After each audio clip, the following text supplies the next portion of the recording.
சத்தியத்தை வாங்க முன்ன படுற பாடு பெரும்பாடு நிறைய அவரை சந்திக்கணும் ஒரு ஆசை. முருகனை காண வேண்டும். அவரே வந்து மயில் மீது வந்து என்னை தூக்கி செல்ல வேண்டும் என்று.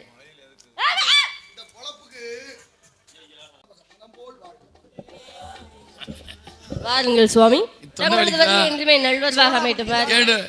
ஒரு வாழைப்பழம் இருக்கு, வேணுமா? வாழைப்பழம் கானம்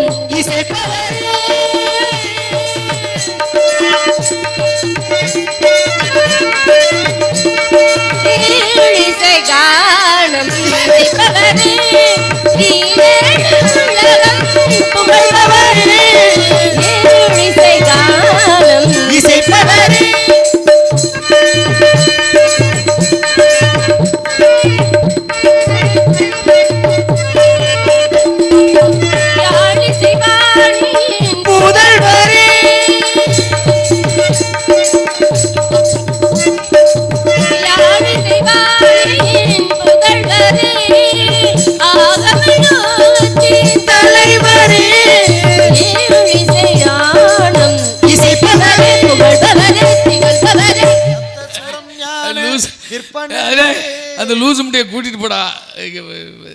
வாருங்கள் சுவாமி, தங்களது வருகை எல்லோருக்கும் நல்வரவாக அமையட்டும். வாருங்கள் வாருங்கள் வாருங்கள்.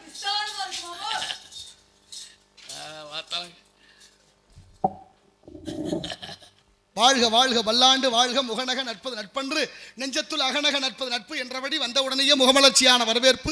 வந்தாரை வாழ வைக்க வந்தமிழ்நாடு வேற்றுமையில் ஒற்றுமை காண்பது தமிழ் பண்பாடு. பண்பாடு குறையாமல் வரவேற்றதனாலே அகமகிழ்கிறேன். கால் நொந்தேன் நொந்தேன் கடுகி வழி நடந்தேன் யான் வந்த தூரம் எளிதென்று கூணல் கருந்தேனுக்கு அங்காந்த காவிரி சூழ் நாடா இருந்தேனுக்கு எங்கே இடமென்று கேட்டால் அவை மூதாட்டி சோழ மன்னனை பார்த்து. அப்படி காவிரி பாயும் அந்த சோழவள நாட்டில் இவ்வளவு வளம் பொருந்திய இந்த நாட்டில் இந்த தமிழ் புலமையான எனக்கு இருக்க இடம் இல்லையான்னு கேட்காம கேட்டா மன்னர் உணர்ந்து கொண்டால், அதுபோல அல்லாமல் முகமலர்ச்சியோடு நீ வரவற்றதுனால ஒப்புடல் முகமலர்ந்து உபசரித்து உண்மை பேசி உப்பில்லா கூலிட்டாலும் உண்பதை அமிர்தமாகும் உப்பழம் ஒடுபாலன்ன முகம்படுத்திடுவாராயின் கப்பிய பசினோடு கடும்பசி ஆகுந்தானே என்று இல்லாமல் அற்புதமான வரவேற்பு. இந்த வரவேற்பினால் அகமகிழ்ந்து உன்னை வாழ்த்துகிறேன் மகளே. அந்த வாழ்த்து நிலையானதாக. தமிழான உருவந்தான் தண்டபாணி, தமிழான உருவந்தான் தண்டபாணி, தமிழ் கலையாவும் பெருமானி திருவேணி தமிழான உருவந்தான் தண்டபாணி.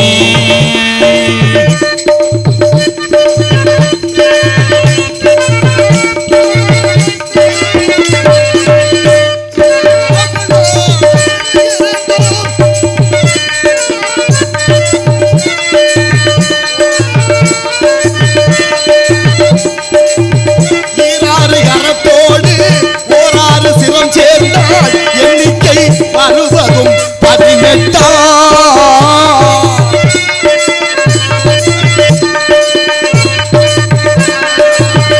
ஈராறு கரத்தோடு ஓராறு சிரம் சேர்ந்தால் எண்ணிக்கை 60 18 சீராக இனம் பிரித்தால் செந்தமிழை எழுத்தும் நேராக வருவதும் 18 செந்தமிழான தண்டபாணி.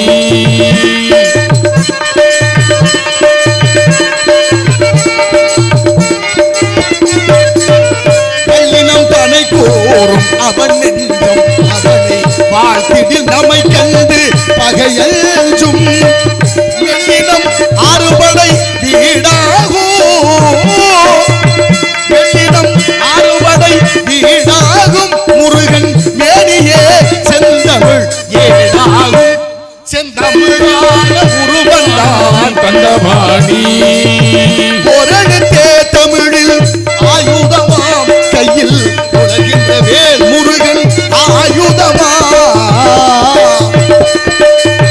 யாரெழுத்து நம்மைத்தான் என்ன செய்யும் வீரம் கொண்டு வந்து வினை கொய்யும் வடிவேல் வீரம் கொண்டு வந்து வினை கொய்யும் செந்தமிழான உருவந்தான் தண்டபாணி கலையாவும் பெருமானி திருவேணி.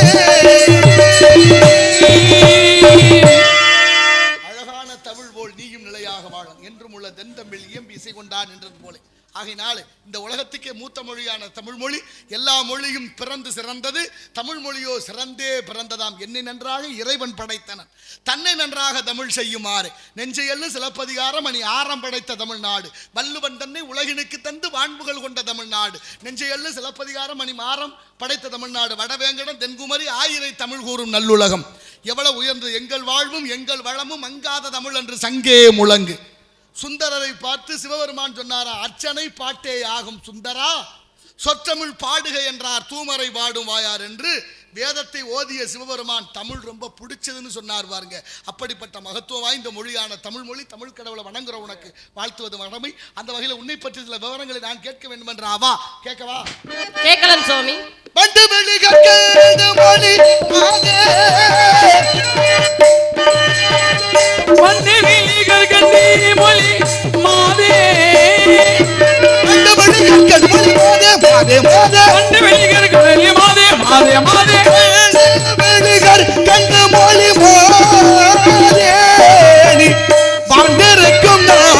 சொல்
மக்கள் மேல் காதல்னார். இந்த பிள்ளை பாசம் அவ்வளவு உயர்ந்ததான். அதனாலதான் பிள்ளைக்கரியை கேட்ட உடனே தடுக்காமல் பிள்ளை பாசத்தை விட்டொழித்தாராம் சிறு தொண்டர். ஆனா எல்லாரும் தாயார் பாசத்தை மேன்மைப்படுத்துவார். முந்தி தவங்கிடந்து 300 நாள் சுமந்து அந்தி பகலா சிவனை அர்ஜித்து தொந்தி சரிய தாயார் தனக்கோ எரிய தழல் மூட்டு வேண்டார் பட்னத்தார். தாயை மட்டும் விட்டு கொடுக்க முடியாது. பட்னத்தார் சாமியாரா போனாரு, மனைவி வந்து தடுத்தா கண்டுக்கவே இல்லை, பாசம் இல்லை.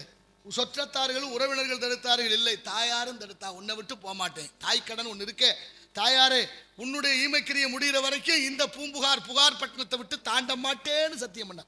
அப்படி மகத்துவம் வாய்ந்த தாய் பாசம். ஜாதி பற்றும் சன்னியாசிக்கு உண்டு அப்படின்னு சொல்லுவாங்க. ஆமா, சன்னியாசியாவே போயிட்டா அப்புறம் எப்படி ஜாதி இருக்கும்? அந்த அப்படின்னா ஜாதினா எதை நினைக்கிறது? நீங்க சொன்ன வாஸ்தவம் என்ன காரணம் தெரியுமா?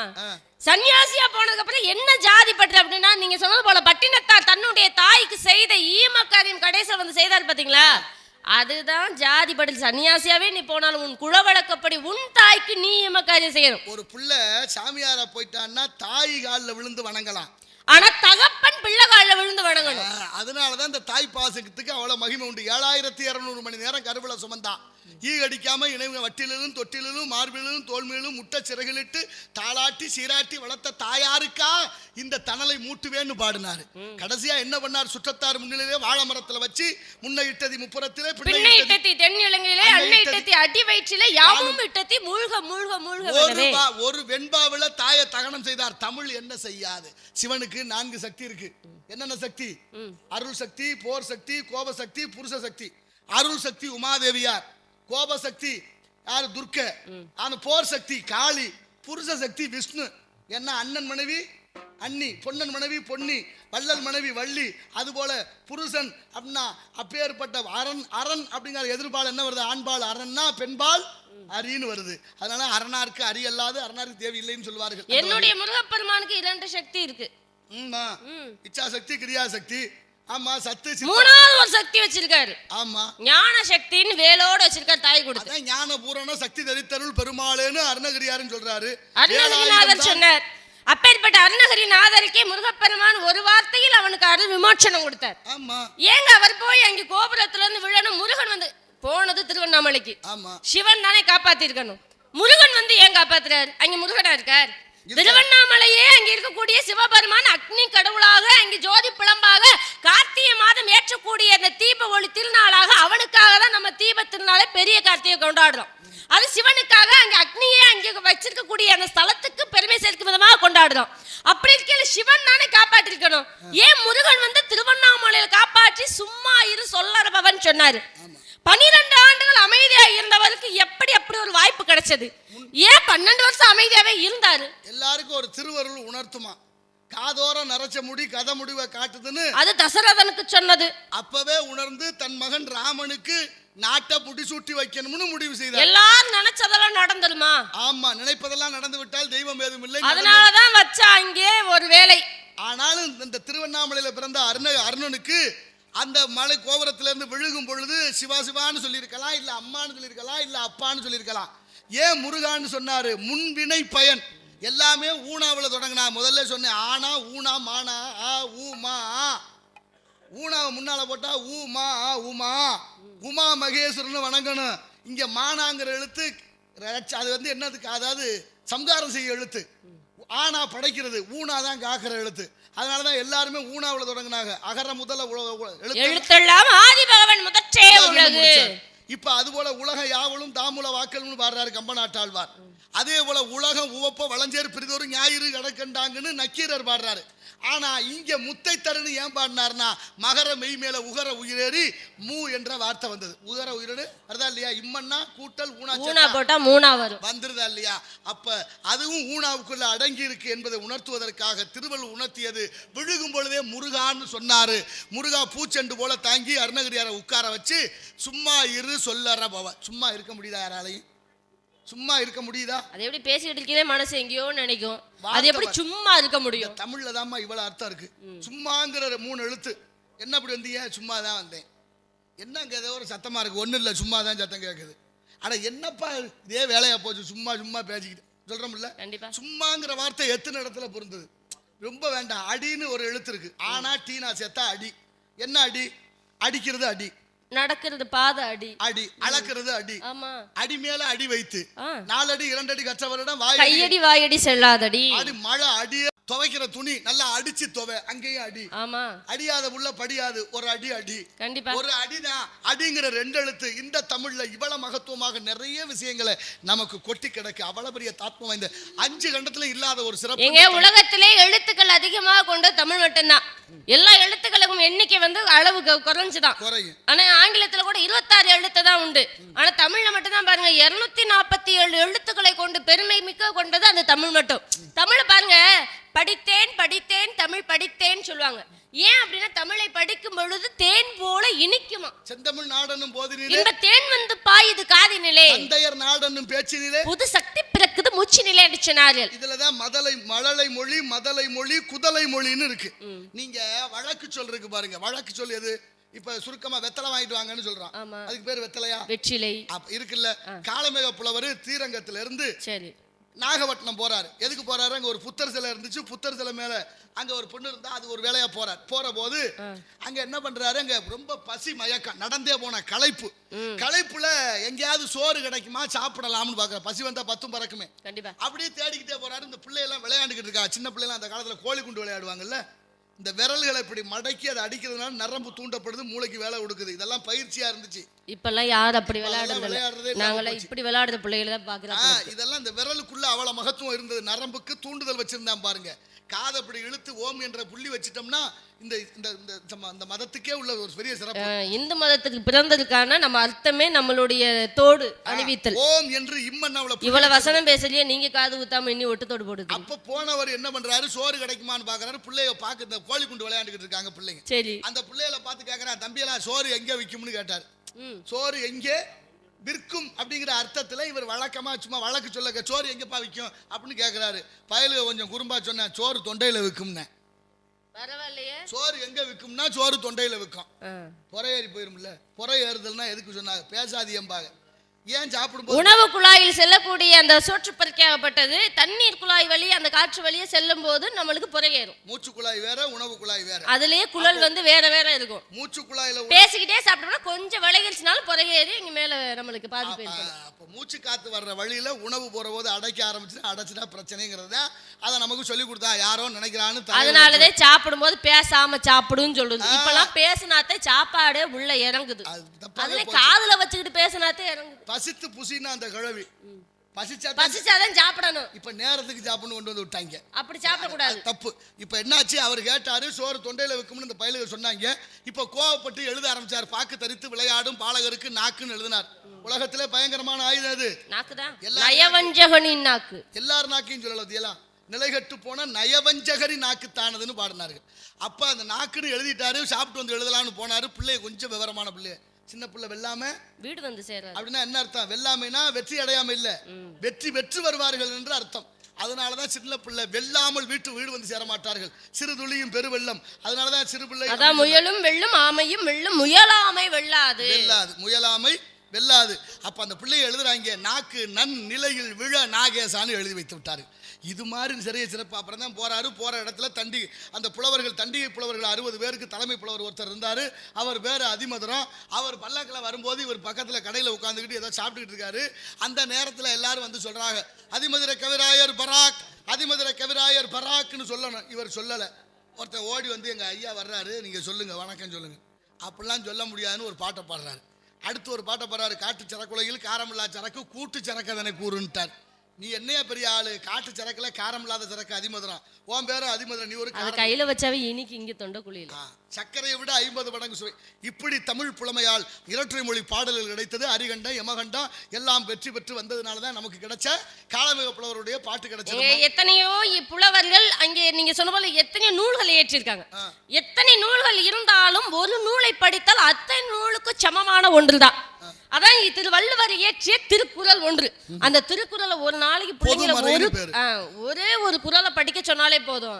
அது அந்த குறளோட விளக்கங்களும் 1330 குறளையும் படித்து விட்டால் அனைத்து நூல்களும் கற்றதுக்கான சமமாக அந்த நூலில் உள்ளது அனைத்து விஷயமே. இப்ப மட்டும் இல்ல, அந்த காலத்திலிருந்து எல்லா காலங்களும் சொற்பொழிவாளர்கள், மேடை பேச்சாளர்கள் திருக்குறளை மேற்கோள் காட்டாமல் பேச முடியல. நம்மளே பேச முடியாது. அந்த மேற்கோளுக்கு முக்கியமா எங்க ஐயா வாரியார் சுவாமிகள் உதாரணமா வந்துகிட்டே இருப்பார்.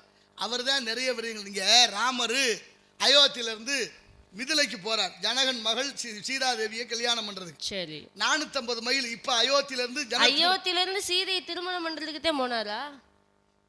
என்ன கேள்வி இது? இல்ல, அவர் போன வேலை வேற. அதான் பூண்டி வந்தாச்சு. இப்ப எல்லாரும் ஒப்பந்தம் பண்ணி திருமணம் நடைபெற்றது. முதல்ல கல்யாணம் கூட்டி வந்துட்டாரு சுயவரத்துல, அது வேற. ஆனா சீதையை கடம் பிடிச்சதுக்கு அப்புறம் ஒரு நாள் நடந்து போறாங்க மாமனார் வீட்டுக்கு போறாங்க. ஆமா, நடந்தே போற நேரம் 450 மைலா. இப்ப இருக்க அயோத்திக்கு மிதிலைன்னு சொல்லக்கூடிய ஜனத்பூர், இன்னைக்கு இருக்குல்ல ஜனத்பூர், அதான் மிதிலையா. அப்படிப்பட்டதுக்கு நடந்தே வந்த ராமரு பஞ்சனையில படுத்திருக்கிற போது சீதையை கூப்பிட்டு, நீ மலர் போன்ற கை பொம்பளை பிள்ளை என் காலை கொஞ்சம் அமுக்கி விடுன்னு கேட்டாலும். சரின்னு சொல்லி சீதாதேவி காலை பிடிக்க போன பொண்ணு படக்குன்னு கையை எடுத்துக்கிட்டாங்களாம். அப்ப ராமர் கேட்டாரா, ஏன் சீதை பயப்படுற? நான் என்ன பேயா பூதமா பிசாசா என்னை பார்த்து பயப்படுறீங்க? அவர் சொன்னா, சீதை சொன்னா, நான் பேய் பிசாசு பூதத்துக்கெல்லாம் பயப்பட மாட்டேன், புருஷன் ஒரு ஆளுக்கு தான் பயப்படுவேன். நாளாம் யார் பயப்படுறா? இப்ப அவர் தான் பயப்படுறா. எல்லாருக்குமா அப்படி வாக்கிது. இப்ப சொன்னோன்னு அவர் சொன்னாரு, அப்படி கேட்டோன்னு அது சொன்னா, நீங்க ஏன் பயப்பட? எதுக்கு பயந்தேன்னா, நீங்க நடந்தே வந்தீங்களா, நடந்து வரும்போது உங்க பாத துகள் பட்டு ஒரு கல்லு பெண்ணா போச்சாமே. ஆமா, ரொம்ப படிச்சிருப்பா போல இருக்க, ஆக எப்படியோ செய்தி தெரிஞ்சிருக்கு, அகலிகை வந்தாலே அப்படிங்கிறத கேட்டுட்டு, ஆமா அதுக்கு நீ என்ன தொடறதுக்கு என்ன விஷயம்? நான் கையில நவரத்னத்தையும் கல்லு மோதிரம் வச்சிருக்கிறேன், அந்த மோதிர கல்லோட உங்க கால தொட்டேன்னா ஒருவேளை ஒவ்வொரு கல்லும் ஒவ்வொரு பெண்ணா மாறி நீங்க ஒருவேளை அந்த பெண்ணை கண்டு பெண்களுக்கு உரித்தான கூட ஐயா எழுதுறாரு. ரொம்ப அற்புதமா சொல்லிட்டு சொன்னாரா. அப்ப சொன்னாரா ராமர் சொன்னாரா, இந்த இப்பிறவிக்கு அந்த இரு மாதரை என் சிந்தையாலும் தொடேன்னு சத்தியம் பண்ணாராம். யாருமே எழுதாத வைமுக உரை, அத்தனை பேர் ராமாயணம் எழுதினவெல்லாம் எழுதாத உரையை ஐயா வாரியார் சுவாமிகள் எழுதினார்கள். என்ன அர்த்தம்? ஏற்கனவே ராமரா வந்திருக்கிறது மகாவிஷ்ணு, சீதையா வந்திருக்கிறது மகாலட்சுமி. மகாவிஷ்ணுக்கு 3 மனைவி. ஏற்கனவே சீதாதேவி நீலாதேவி பூமாதேவிங்கிற மகாலட்சுமியோட சேர்த்து 3 பேர். அதுல மகாலட்சுமி சீதையா வந்தாச்சு, நீலாதேவியும் பூமாதேவியும் அங்க இருக்காங்க. ஆனாலும் அவருடைய மனைவிதான். ஒன்னே நான் திருமணம் செய்ததுனால இந்த இப்பிறவிக்கு அந்த 2 மாதரை சிந்தையாலும் தொடைன்னு சத்தியம் பண்ணார். சத்தியம் பண்ணிடலாம், காப்பாற்ற முடியுமாங்கிறதா இங்க சிக்கல. சரி, எத்தனை பேர் காப்பாத்துறோம் சத்தியத்தை? முடியுமா? நாணயம் முதல்ல முக்கியம் சொல்லுவாங்க. நாணயம்னா முக்கியம். எது? நாணயத்துக்கு 2 பக்கம் இருக்கு. நாணயம் முக்கியம். ஆமா, சொல்வாக்கும் செல்வாக்கும் தேவருக்கு. நாணயம் முக்கியம், நாணயம் முக்கியம் சொல்லணும். நீங்க சொன்ன போல நம்ம மதுரை மீனாட்சி அம்மன் ஆலயம் இருக்கு பாத்தீங்களா? ஆமா. அங்கே சுவாமி நீங்க இந்த ஐயான்னு சொல்றீங்களே, பெருமை மிக்கவர். 63 நாயன்மார்கள் 64வது ஏற்றுக்கொள்ளப்பட்ட நமக்கு கண்ணுக்கு தெரிந்த ஒரு கடவுள் போல் வாழ்ந்தவர் கிருபானந்த வாரிய சுவாமிகள். சுவாமிகளோட பிரசங்கம் கேட்டுக்கிட்டு இருந்தார் ஒருத்தர். அவர் கேட்டுட்டு எப்பவும் பாருங்க கொஞ்சம் தாமதமா வீட்டுக்கு போனார். 11 மணி 12 மணி 1 மணி இப்படி போக. ஒரு நாள் பார்த்தா என்ன 8 மணிக்கே வேலை முடிஞ்சு வராமல இப்படி 10 மணி 12 மணிக்கு வீட்டுக்கு வராரு. தினமும் தாமதமா வர்றியா என்னையா அப்படின்னு கேட்டுட்டா. பொறுமை எத்தனை நாள் இதை தாங்குவோம்? ஆமா. அதனால கேட்டா ஏன் இவ்வளவு நேரம் தாமதமா வரீங்க, எங்க போயிட்டு வரீங்க, உன் நடவடிக்கை சரியில்லையேன்னு சொல்ல. அப்பதான் வச்சா அப்படிலாம் சந்தேகப்படாதமா, தினமும் ஐயாவோட உபதேசம் கேட்டுட்டு வாரு, மீனாட்சி அம்மன் கோயில நடக்குது, அதனால கொஞ்சம் தாமதமாயி போச்சுன்னு புருஷன் சொன்னாராம். அப்பதான் கேட்டா என்ன உபதேசம் கேட்டீங்க? ராமாயணம் சொல்லி கொடுத்துட்டு இருந்தார். ராமாயண கதா கலாப்ஷன் 7 காண்டமும் சொல்லி கொடுத்துட்டு இருந்தார். அதை கேட்டுக்கிட்டே வரனால தாமதமாயி போச்சு அப்படின்னாராம். நீங்க தான் கேட்டுட்டு வந்தீங்களே, என்னையும் கூட்டிட்டு போயிருந்தா நானும் அந்த உபதேசத்தை கேட்டு எனக்கும் புண்ணியம் சேர்ந்துருப்பில்ல அப்படின்னு சொன்னாலாம். சரி மறந்துட்டேனே, சரி அதெல்லாம் போயிட்டு போகுது, நீங்க இதை கேட்டு வந்தீங்களே எனக்கு அதை சொல்லுங்க, நான் புண்ணியம் அடைஞ்சுக்கிறேன் அப்படின்னு சொன்னா. என்ன சொன்னாரு சொல்லு. அதுதான் நம்மளுக்கு சொல்ல வராது அப்படின்னு அவர் சொல்லியிருக்காரு. அவர் சொன்னது அப்ப சொன்னாலாம், நம்ம கட்டுத்தறி இருக்கு பாத்தீங்களா, கட்டுத்தறியில ஒரு கூடை இருக்கு, அந்த கூடையில போய் தண்ணி தொட்டில தண்ணி அள்ளிட்டு வாங்க அப்படின்னா, அந்த கூடையில ஏதோ ஒரு இடத்துல அப்படியே பொத்தலா இருந்திருக்கு. இவரும் போய் அள்ளிட்டு வர தண்ணி அவர்கிட்ட கொண்டு வந்துக்கலாம், எல்லாம் ஒழுது கீழே போக. இப்படியே 3-4 தடவை வந்திருக்காரு. அப்பதான் அவர் சொல்லியிருக்காரு, ஏண்டி இந்த ஓட்ட கூடையில போய் தண்ணி அள்ளிட்டு வச்சோன்னா எப்படி நிக்குன்னு சொல்ல. அவ சொன்னாலாம், நீ கேட்ட உபதேசமும் அப்படித்தே, எனக்கு சொல்ல முடியாத உபதேசம், அந்த ஓட்டக்கூடையில தண்ணி எப்படி நிக்காம போச்சோ அதுபோல நீ கேட்ட உபதேசம் மற்றவங்களுக்கு சொன்னாதானே அது பலன் கிடைக்கும், பலனே இல்லாம போச்சே அப்படின்னு அவ சொன்னா. அதுக்கு அவர் சொன்னாராம், உபதேசம் கேட்டதனமோ நான் தான் சொல்ல தெரியல, இந்த ஓட்டக்கூடை கொஞ்ச நேரம் அழுக்கா இருந்துச்சு, 4 முறை 5 முறை தண்ணி அள்ளிட்டு வந்தேன், இப்ப புதுசா மாறிடுச்சு, உபதேசம் நான் தினமும் கேட்டது இல்லை, நானும் புது மனிதனா மாறுறதுக்கு வாய்ப்பு கிடைச்சிச்சுன்னு சொன்னாராம். அழுக்கா இருந்த கூடை எப்படி சுத்தமாக்கப்பட்டதோ அந்த சொற்பொழிவை நான் கேட்டதுனால என் மனசுல நிக்கிறதுனால மனது தூய்மை அடைந்ததுன்னு சொல்ல. இவரு மனசு தூய்மை அடைஞ்சிருக்கு. ஒருத்தர் தாங்க மட்டும் கேட்டா போதாது, உலக மக்களும் கேட்டு பயன்பெறணும் சொல்லி ஓம் நமோ நாராயண நமக என்ற மந்திரத்தை கோபுரத்தில் ஏறி நின்று சொன்னாரா ராமானுஜர். அந்த மந்திரத்தினால எல்லோருக்கும் வைகுந்த பதவி கிடைக்கும் என்று சொன்னவரும் அவரே. அதனாலதான் அவருடைய உடம்பு இன்னைக்கு திருவரங்கம் என்ற ஸ்ரீரங்கத்துல இருக்கு. ஏன்னா 2 பேருடைய உடம்பு தான் இன்னைக்கும் உலகத்துல எரிக்காம புதைக்காம இருக்கு. ஒண்ணு ராமானுஜர், அவர் ஆன்மீகவாதி, இன்னொருத்தர் அரசியல்வாதி. நீங்க எது சொர்க்கம் நரகம்? ராமகிருஷ்ண பரமஹம்சர்ட்ட போய் ஒருத்தர் கேட்கிறாரு சொர்க்கம் எது நரகம் எதுன்னு.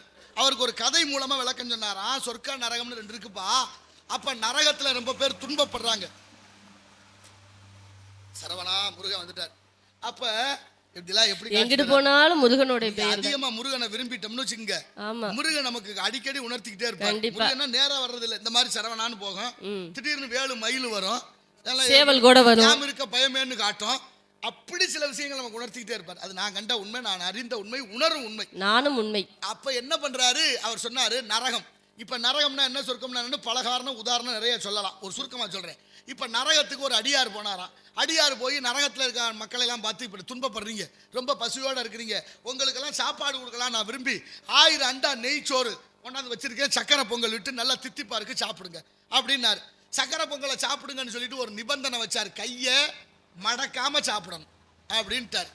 மறுதரமும் வர்றாரு, நான் வரணும்டா என்னை விடுங்கடான்னு சொல்லாம சொல்லிட்டு போறாரு. மணி ஆகி போச்சு, அவரை விடணும், அதனால நேரமா சொல்லிட்டு போறாரு. எப்படி உணர்த்துறாரு பத்தியா? நான் அதை நினைச்சுக்கிட்டே தான் இருக்கேன். தெரியுதுல, அப்ப தெரியணும், உணர்த்தாலன்றி உணர்த்த முடியாது. முருகா எல்லாம் சரவணார்ப்பணம்.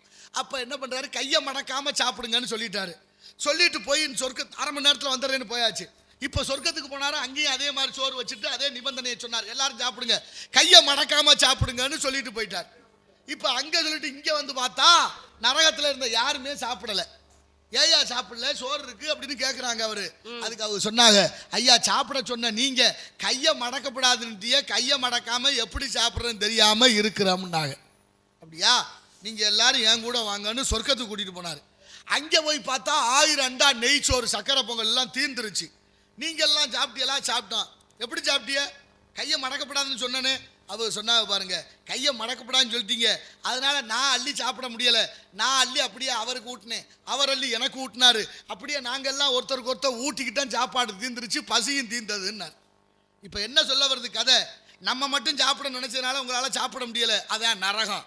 நம்ம மட்டும் சாப்பிடக்கூடாது, மற்றவர்களும் சாப்பிடணும்னு நினைச்சு ஊட்டி விட்டதுனால அது சொர்க்கம். அதனால எப்போதுமே மற்றவர்கள் நினைத்து வாழ்ந்தால் வாழ்க்கை சொர்க்கமாகும். அந்த சொர்க்கமாகணும்னா இந்த இடத்துல என்ன செய்து கொண்டிருக்கேன்? அந்த காவலை காக்க முடியுமா? முடியுன்ற நம்பிக்கையில தான் நான் வந்திருக்கேன். உலகத்துல எத்தனையோ காவல் காக்க முடியாம போச்சு. எத்தனையோ காவல் காக்க முடியலன்னா நான் காவல் செய்வேன் வந்திருக்கேன். அதுக்கு என்ன நீங்க சொல்ல வரீங்க? தூங்குறவங்க எல்லாம் எந்திரிக்கிறவங்க நம்பிக்கையில தான் தூங்குறோம். ஆமா, எந்திரிச்சாத்தான் அதுக்கு பேர் தூக்கம். எப்படி எந்திரிச்சிருவோன்னு ஒரு நம்பிக்கை இருக்குல்ல. எந்திரிச்சாத்தான் தூக்கம். எந்திரிக்கலைன்னா நீங்க என்ன வேலை பாக்குறீங்க? அதுக்கு பேரு மரணம். நீங்க என்ன வேலை பாக்குறீங்க? கலகம் செய்வது. கலகம் எல்லாத்துலயும் செஞ்சிருவீங்களா? ஆமா, எல்லா இடங்களையும். எப்படி கலகம் செய்வேன்னு உங்களுக்கு நம்பிக்கை இருக்கு? நம்பிக்கை இருக்கா இல்லையா? இன்னைக்கு ஒரு கலகம் செய்யலாம் நம்பிக்கை இருக்குல்ல, நாங்களாம் ஏத்துக்கிறோம்ல. அது போல என்னுடைய காவல் இன்னைக்கு நடக்கும்னு நான் நம்பிக்கையோட வந்திருக்கேன். உங்களால ஏத்துக்க முடியல? கோளில் குறியில் குணமிழவே என் குலத்தான் தாளை வணங்கா தலைன்னு வள்ளுவர் வர்றாரு. என் குணம்னா என்ன? 8 குணம் இறைவனுக்கு. அவனுடைய இறைவன் திருவடியை வணங்கணும். எல்லாத்துக்கும் திருவருள் தான் காரணம். நினைச்சாத்தான் முடியும். என்னால முடியுங்கிறது நம்பிக்கை.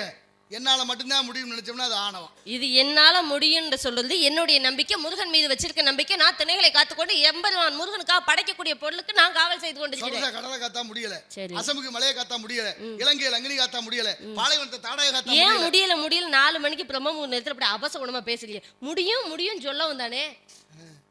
எப்படி இப்படிலாம் பாத்தியா? எப்படியா என் பிடிச்சி என் கண்ணே குத்துற மாதிரி நான் சொல்ற வார்த்தையை உனக்கு ஜாதகமாவே சொல்ல நினைக்கிறேன் பாரு. அவன் காலங்காத்தால இப்படி போய் முடியல முடியல முடியலன்னு சொல்லலாமா? நல்லா இருக்கிற மனுஷன் அப்படிலாம் சொல்லக்கூடாது. முடியும், நீ காவல் செய்துட்டு வீட்டுக்கு போமான்னு சொல்லிட்டு போகவும் தானே. வேற வேலை இருந்தா பார்க்கவும் தானே. வேற வேலையா? வந்த வேலையா? அதுக்கு தான் வந்த வேலை. என்ன கலகம் தானே. வந்ததும் புதுசு உழுதும் தரிசனு போக முடியுமா? தரிசா இருந்தாதான் உழுக முடியும். உழுதாத்தான் அது மண்ணோட வளம் பார்க்க முடியும். மண்ணோட வளம் பார்த்தா தான் விவசாயம் பண்ண முடியும். ஏறு கலப்ப மாடு கட்டி உழுத காலம் இருந்துச்சு. இப்போதைக்கு யாருக்கு தெம்பு இல்ல, உழுகிறதுக்கு சத்தும் இல்ல, மாடு வளர்க்கறது இல்ல. இப்ப எல்லாமே டிராக்டர் ஆயிருச்சு. அதெல்லாம் அப்ப எப்போதுமே சொன்னாங்க. ஐயா காந்தியடிகள்கிட்ட சேசி குமரப்பான்னு ஒருத்தர் இருந்தாராம். அவர் சொன்னாரா, எப்படியாவது மாட்டை நீக்கிட்டு இந்த இயந்திரத்தை கொண்டாந்து கொடுத்துருவோம், விவசாயத்தில் பயன்படுத்தும் போது முடிஞ்சு வச்சு இந்த நாடு விளங்காம போயிடும்னு வருத்தப்பட்டு அழுதாராம். ஏன்னா மாடு உழுகிற போது பாறை ரொம்ப குறைவு, மாட்டோட நீர் அந்த சாணம் அந்த வயல்ல விழுகும் போது அந்த மண்ணுக்கு வளமும் சேர்ந்து விவசாயம் செழித்தது. இயற்கையை பேணி காத்திருந்தாங்க முன்னோர்கள். நம்ம நாகரிகம் சொல்லிட்டு நிறைய அது போச்சு, அதெல்லாம் இருக்கட்டும். அதனால காக்க முடியாதுன்னு ஏன் சொன்னேன்னா அதுக்கு காரணங்கள் இருக்கு. காரணம் இல்லாமல் தோரணம் கட்டுறது கிடையாது.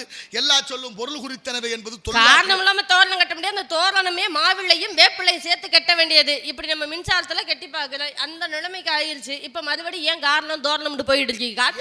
ஏன் மாவிளையும் வேப்பிள்ளையும் தோரணமா கட்டணும்? எங்க காரணம்னா என்ன விசேஷம்? ஊர்ல கோயில் திருவிழா. இப்ப அதிகப்படியான சொந்த சொந்தத்துல வருவாங்க. வந்தாங்கன்னா அந்த வெப்ப காத்தே அதிகமான உஷ்ணத்தை ஏற்படுத்தும். ஆனா அந்த மாவிளையும் வேப்பிளையும் அதெல்லாம் ஈர்க்கும் சக்தி உண்டு. அதனாலதான் மாவிளை தோரணம் வேப்பிள்ளை தோரணம் அந்த கூட்டம் கூட இடத்துல கட்டினோம்னா அந்த நச்சுக்காற்று போய் ஆரோக்கியமான ஆக்சிஜன் நம்மளுக்கு கிடைக்கும். நல்ல சுத்தமான காத்துன்னு சொல்லுங்க. ஆக்சிஜன் தான் சொல்லுவீங்க. ஆங்கிலத்திலயும் கொஞ்சம் தெரிஞ்சுக்கிறோமே. எதுக்காக எதுவுமே தெரியாம வந்து படிக்க தெரியாதுன்னு சொல்லிட கூடாதுல. என்னங்க, கார்பன் டை ஆக்சைடு ஆக்சிஜன் சொல்லுவோம். இரவு நேரத்துல எங்கே தூங்கணும், பகல் நேரத்துல எங்கே தூங்கணும்னு அதையும் சொல்லணும். அதை விடுத்துட்டு எதுவுமே தெரியாம தெரிஞ்சுக்கிறது தப்பு இல்ல. நீங்க மட்டும் எல்லாத்தையும் பேசணும்னு விரும்புற நீங்க யாராவது ஒரு வடநாட்டுக்காரனோ இல்ல மேலை நாட்டுக்காரர்களோ நம்ம மொழியை பேசிடுவாங்களா? கலந்து பேசுவாங்களா? ஏங்க, நம்ம மொழி அவங்க கத்துக்கிறது ரொம்ப கஷ்டம். தமிழ் ரொம்ப கத்துக்கிறது கஷ்டம். ஆனா நம்ம சுலபமா போய் அடுத்த மொழியை கத்துக்க முடியும். நம்மளுக்கு அந்த தைரியம் இருக்கு. அவங்களுக்கு அப்படி கிடையாது. அவங்களுக்கு தேவையில்லை. நீங்க அப்படி சொல்றீங்க, வடநாட்டுக்காரி முக்காவாசி தமிழ் பேசுறியா, நம்மகிட்ட தான் நடிக்கலையா? அது இப்ப இலக்கியம் பூரா நீங்க வேற இலக்கண முறைப்படி அவன் பேசுறியா. நம்ம கிட்ட மட்டும் தெரியாது, கொஞ்சம் தெரியும், இதத்தான் சொல்றியா. ஆனா மொத்த தமிழ் அவனுக்கு தெரியும். யார் சொன்னா தமிழ் தெரியாது? அனைவரும் கத்துக்கொண்டார்கள் தமிழை. முதல் திருக்குறளையே மொழிபெயர்த்து வெளிநாட்டு கொண்டு போனாங்க. ஏன், எதனால? ஜியு போப்பு தான் ஆங்கிலத்துல மொழிபெயர்த்து கொண்டு போனாரு. தமிழ் மொழி தானே வெளியில அதுவும் செல்லுபடி ஆகுதுல. அதிகப்படியான மொழிபெயர்த்து ஒரே நூல் திருக்குறள் மட்டும்தான். அப்புறம் மேலை நாட்டுக்காரங்க தமிழ் படிக்கவில்லைன்னு சொல்றீங்க. மீனாட்சி அம்மன் கோயில போங்க, சேட்டா இருக்கிற புள்ள தமிழ் பேசுறாங்க. ஏன் நீங்க பேசுறீங்க நிமிடுக்கா? நாங்களா வாய முடித்தானே கேட்டோம். கொஞ்ச நேரம் பேசல உங்களுக்கு காது வலிக்குது, வாய் நிக்க மாட்டுது. ஆம்பளை இப்படி பேசுன அட்டை தருத்து நிமில லோட லோடன்னு. பொம்பளை பிள்ளை இப்படி பேச கூடாது, தருத்துறான். பொம்பளை பிள்ளை எங்க பொம்பளை பிள்ளை பொதுவாவே வீட்டுல பேசுவாங்க. கொஞ்ச நேரம் பேச்சு தாங்கல எந்திரிச்சு போயிடானே. வீட்டுல இருந்தா சண்டை வந்துடும், அவன் பேச ஆரம்பிச்சுதான் போனா அது நல்லது. வீட்டுக்காரர்கிட்ட போய் சொல்லு, என்கிட்ட சொல்லாத. புரியுதா? வாயே பேச மாட்டாங்க. அதனால நீ யார்கிட்ட சொல்ல முடியலாம் சொல்லிக்கிட்டு. நான் என்ன சொல்றேன், அயல் நாட்டுக்காரங்க தமிழ் தெரியலன்னு சொல்ல வரல. எல்லாரும் தமிழை விரும்புறாங்க. உலக நாடுகள்லாம் தமிழை கொண்டாடுது. ஜெர்மனில ஒரு பொண்ணு 100 கோடி ரூபாய்க்கு தமிழ் ஆராய்ச்சி மையம் தோற்று, அதெல்லாம் பெருமை. நான் அதுக்கு சொல்ல வரல. ஒருத்தர் பேசும்போது பிற மொழி கலந்து பேசுவார்களாங்கிறதான் கேள்வி. நம்ம தான் அந்த வேலையை செய்யறோம். ஏன்னா இங்க தமிழ் மட்டும் இல்ல, தமிழுக்குள்ள எல்லா மொழியும் கலந்ததுனாலதான் தமிழ் மேல வராம கொஞ்சம் கொஞ்சமா குறைஞ்சிக்கிட்டே இருக்கு. அப்படி கிடையாதுங்க. நிறைய பேர் தமிழ் இப்பெல்லாம் மேல கொண்டு வந்துட்டே இருக்கும். நீங்க பாரு, வடநாட்டுக்காரர்கள் எல்லாம் இலக்கியங்கள் எல்லாம் கத்துக்கொண்டார்கள். இலக்கியங்கள் எல்லாம் கற்றுக்கொண்டு நம்மளையே அவங்க இந்த தமிழை வச்சுக்கிட்டு தான் நம்மளை வேலையை பார்த்துக்கிட்டே இருக்காங்க. அதுதான் காரணம். நம்மள இப்ப பாருங்க, அவங்க எல்லாம் முதலாளிகள் ஆகி விட்டார்கள், நம்மளை எல்லாம் தொழிலாளிகளா சேர்த்து விட்டார்கள். நிறைய இருக்குமா, காக்கைக்கா காகுகை கூகைக்கா காகாக்கி கொக்குகோ கொக்கைக்கா கைக்கை காகா என்று ரொம்ப அழகான பாடலும் தமிழ்ல இருக்கு. அது ககரவரிசை பாடல், காலமேகம். நீங்க பில்லிபுத்தூர் ஆழ்வார்னு ஒருத்தர் கேள்விப்பட்டிருக்கிறியா? அவர் பெரிய கொடுமையான ஒரு வழக்கத்தை வச்சிருந்திருக்காரு. யாரு எதிரே புலவர் உட்கார்ந்து பாடுவார்களோ அவர் வாராம். தப்பா பாடிட்டா அந்த துரட்டியை இழுத்து காதை குறும்பியோட அறுத்து எடுத்துருவாராம். இப்படியே வழக்கத்துல இருந்திருக்கு. ஒரு நாள் அருணகிரியார் அங்க போறாரு. பாட்டு பாடணும், போட்டி ஏற்படுத்தியாச்சு. போட்டியை ஏற்படுத்தணும்னு அவர் சொல்றாரு, எதிர்பாட்டு பாடுற ஒரு காதல துரட்டி வைப்போம்னு. அவர் கேட்டாராம், எதிரே உட்கார்ந்துருக்க அவர் காதலையும் துரட்டி வைக்கிறது வழக்கம் தானே. அது வரைக்கும் யாரும் கேட்கல. திரும்ப வச்சாச்சு. பாட்டு பாடுறாரு, 100 பாட்டு வில்லிபுத்தூரார் பாடுறாரு. அத்தனைக்கு யமகமா அவர் பாட இவர் பதில் சொல்லிட்டாரு. ஒரு பாட்டு அருணகிரியார் பாடுறாரு, திததத்தனு திகர வரிசையில. பாட்டுக்கு பதில் சொல்ல முடியல. தோல்வியை ஒப்புக்கொண்டு காதை அருங்கன்னாரு. அவர் சொன்னாரா, நீங்க தான் காது இருக்கிற வழக்கம், எனக்கு அது இல்லை. செய்த தவறை நீங்க ஒப்புக்கொண்டால் உங்களுக்கு மன்னிப்பு உண்டு. அந்த மன்னிப்புக்கு பிராய்ச்சித்தமா நீங்க பாரதத்தை மொழிபெயர்ங்க சொல்லி அப்ப வில்லி பாரதம் எழுதினார். அதனால நிறைய கதைகள் இருக்கு, காரணங்கள் இருக்கு. அதனால உன்னுடைய பருவங்கள் எத்தனை? பெண்களுக்கு 7 பருவங்கள் உண்டு. மங்கை, ஆடிப்பட்டம், தேடி விதை, காற்றுள்ள போதே. நீங்க வேற சுவாமி, ஆடிப்பட்டம் தேடி விதைன்னு சொல்லிட்டீங்க.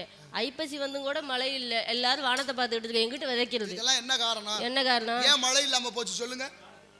இதெல்லாம் காரணமா? ஏன் மழை இல்லைன்னா நம்மளுக்கு பெய்ய வேண்டிய பருவமழை வேற பக்கம் பெஞ்சிருச்சு. ஏன் இங்க பெய்யாம போகுதுன்னு சொல்லு. மேற்கு தொடர்ச்சி மலை, மலை மேல இருந்த மரங்களை தொலைச்சிட்டு வெள்ளக்காரன் ஒண்ணு தேயிலை தோட்டத்தை வச்சான்.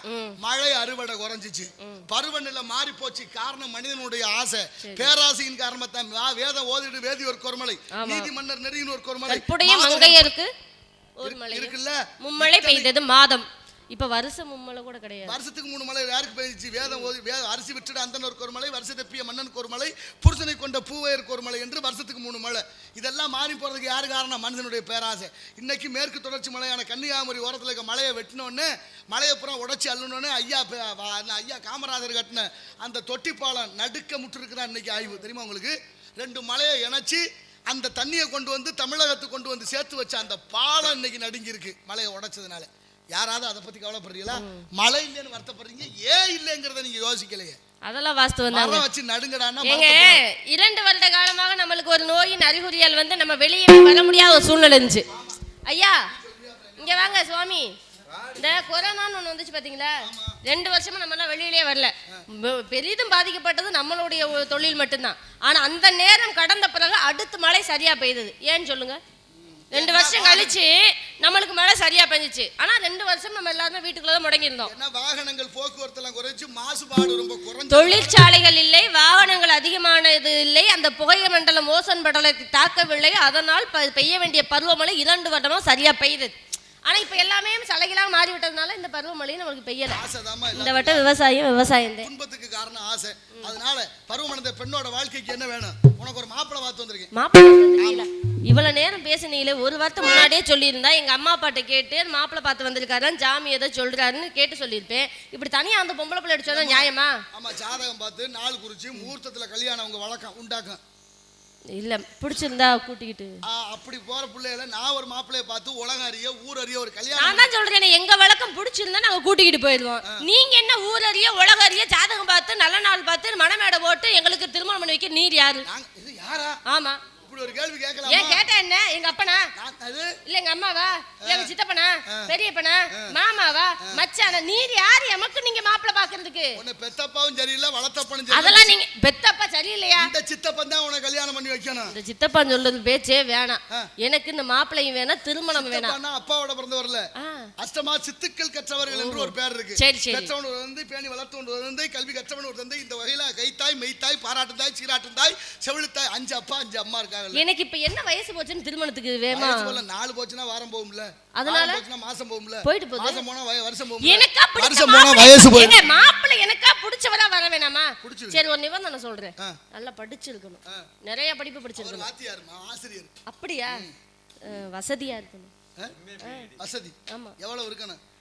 எப்படி கண்ணு கட்டுற தூரம்ல எங்க காணிகரியாத்தான் இருக்கணும். ஆமா ஆமா அப்படிதான் வேணும். எம்மளுக்கு சொந்த வீடு வேணும். உலகமே அவர் கையில இருக்கு. சொந்த வீடு வேணும். என்னம்மா உலகமே அவர்தான்ங்கறேன். அப்புறம் உலகத்தை வச்சு என்ன பண்ணுது? சொந்தமா ஒரு வீடு வேணுங்க. வாடகைக்கு ஒவ்வொரு தரமும் தூக்கிட்டு தெரிய முடியுமா பாத்திரத்தலாம்? அதனால சொந்தமா வீடு வேணும். நாட்டுல எல்லாருக்கும் வீடு கிடைச்சிட்டா எல்லாரும் நல்லா இருக்கலாம் தான். ஆமா. எனக்கு யார் தேவையோ அவங்களுக்கு மட்டும் நான் வீடு கொடுக்கறது, உங்களுக்கு யார் தேவையோ நீங்க அவங்களுக்கு வீடு கொடுக்கறது. இது வாடா போக்கு. அதுக்காக அவங்க சொந்தமா போட்டதே கெட்டணும்.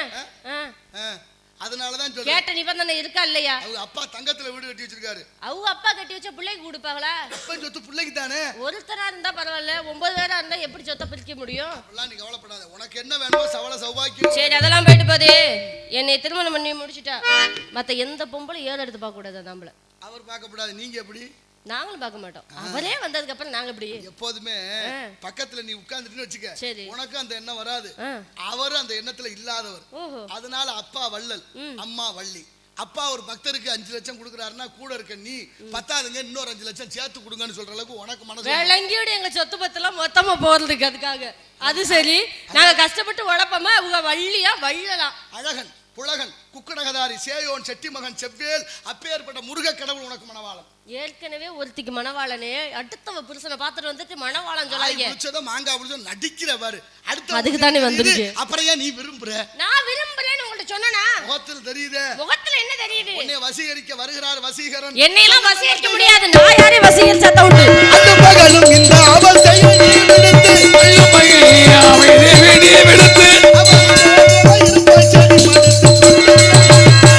பெரிய மனுஷன், ரொம்ப நல்லவரு, உலகத்துல எல்லா இடத்துக்கும் போயிட்டு வரவரு.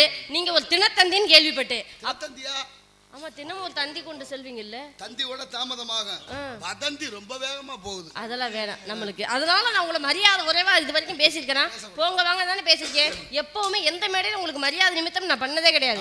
ஆனா இந்த தடவை நான் உங்களை மரியாதையோட சொல்ல போறேன். என்னன்னு? பெரிய மரியாதை. குட்டி கொட்டு பத்துங்கள் கோத்திரத்தில் முறையோ குட்டி கொட்டு பத்துங்கள் கோத்திரத்தில் முறையோ ஓட்டமாய் சொல்ல வந்து கூட்டி கொடுப்பதெங்கள் கோத்திரத்திலும் இல்லை.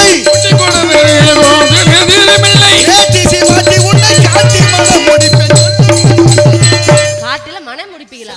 யாருக்கு அந்த முருகப்பெருமானுக்கு? வேணாம் வேணாம், முருகனே வேணாம். ஊர்ல ஒரு மாப்பிள்ளை இல்லையா? நல்ல மாப்பிள்ளைய பார்த்து சொல்லக்கூடாதா? பார்த்தா ஆசை 60 நாள், மோகம் 30 நாள், ஆக மொத்தம் 90 நாள்னு விட்டுட்டு போயிடுவாங்களா? அப்படிலாம் கிடையாது. நம்ம கைவசம் வச்சுக்கிட்டு அவங்க விட்டு போறாங்க. இன்னைக்கு தேதி வரைக்கும் குடும்ப நல வழக்கு ஒவ்வொரு மாவட்டத்திலையும் 90% இருக்கா. நம்ம குடும்ப வழக்கெல்லாம் போவாது சுவாமி. நம்ம பேச்ச அவங்க கேட்கிற அளவுக்கு நாங்க வச்சுக்கிடுவோம். மனைவியை வெற்றி பெறணும்னு எந்த கணவனும் நினைக்க கூடாது. ஆமாங்க. ஆனா வீராப்பெல்லாம் வெளியில எல்லாம் காட்ட மாட்டாங்க, பொண்டாட்டிட்டு தான் காட்டுவாங்க. ஏன் இப்ப என்ன உங்களுக்கு கசக்குது நான் பேசினா? இருமா முருகன் வரணும். முருகனா இன்னும் முழுக்க பேசல மட்டும் முருகன் வரணும் தெரியல. என்கிட்ட பேச மட்டும் முருகன் வரணும், ஆண்டி வரணும், சுப்பிரமணி வரணும்ன்றீங்க. ரொம்ப நேரம் கடந்துருச்சு, புரிஞ்சுக்க. சரி அப்புறம் கிளம்புங்க. அதனால முருகனை உனக்கு திருமணம் செய்து வைப்பேன். அதெல்லாம் சத்தியம் சத்தியம். சொன்ன சத்தியத்தை முதல்ல காப்பாத்த வைக்க பாருங்க. முருகா வேலவா கண்டா கடம்பா எப்படி 5 மணி ஆச்சா? அவரை பார்ப்பதற்குள்ள முருகன் வர வேண்டும், மனைவிற்கு மல்லாசி புரிய வேண்டும். இந்த சத்தியத்தை வாங்க முன்ன படுற பாடு பெரும்பாடு. நிறைய அவரை சந்திக்கணும் ஒரு ஆசை. முருகனை காண வேண்டும், அவரே வந்து மயில் மீது வந்து என்னை தூக்கி செல்ல வேண்டும் என்று. இந்த பொழப்புக்கு